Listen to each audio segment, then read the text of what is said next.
It was 6:30 a.m. on a Saturday when Pastor Ioannis woke everyone for family. A home tradition older than Prudence herself had been kept alive for generations. After prayers, Pastor Ioannis, Rosemary and Prudence departed for church service, leaving Jasmine in charge of escorting Jasper to the airport at 8.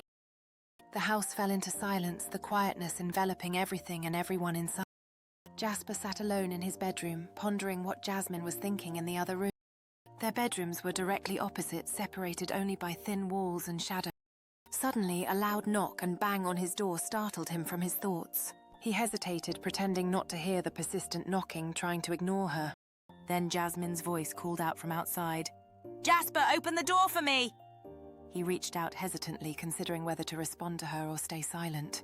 He thought, maybe this is our chance to be alone, just us two. He whispered to himself, what's the worst that could happen while opening the door? Jasmine approached softly and sat on the edge of his bed with concern. "Jasper, why are you trying to ignore me?" she asked, her voice gentle yet... "I'm not ignoring you, Jasmine," he said quickly, trying to sound convincing.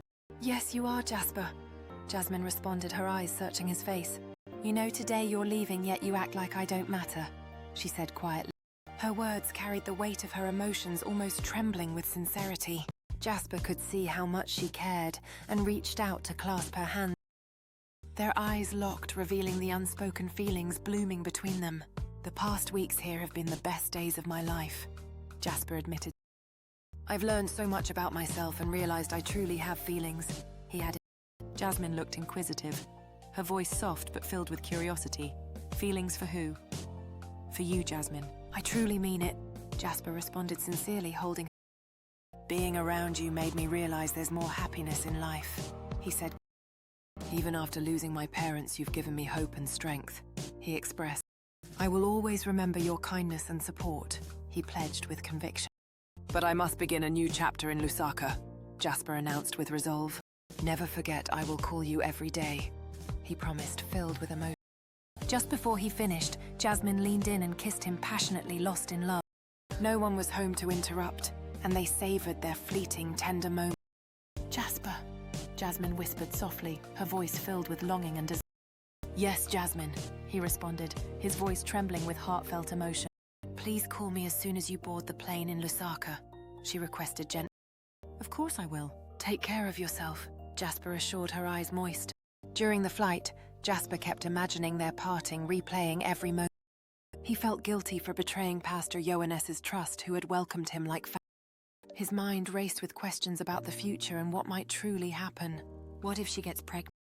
What if they find out she's no longer a virgin? What if she has my child and we never meet again? Those doubts haunted him. He knew he had to forget the fears and focus on what's ahead. At 5:30 p.m, the plane landed at Kenneth Kaunda International Airport, no one waiting. Jasper quickly dialed Uncle Dominic to let him know he had arrived safely. "Let's meet at Manda Hill." Uncle Dominic's voice came warm and inviting. "But Uncle, I've never been." "How do I find Manda Hill?" Jasper asked hesitantly. "Just get a taxi, they'll take you straight there," Uncle Dominic advised confidently.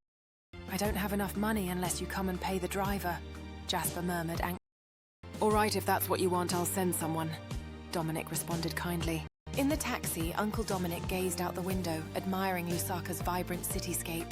For a moment, he forgot about Jasmine, dreaming of the riches ahead in life. He thought about how much his future success depended on those 4 years of patience. "Big man, how far are we from Manda Hill?" Jasper asked the driver politely. "We're approaching Chelstone roundabout. You should call your uncle again," the driver said.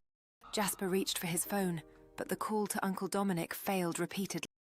The screen showed outside coverage area, fueling his growing anxiety and concern.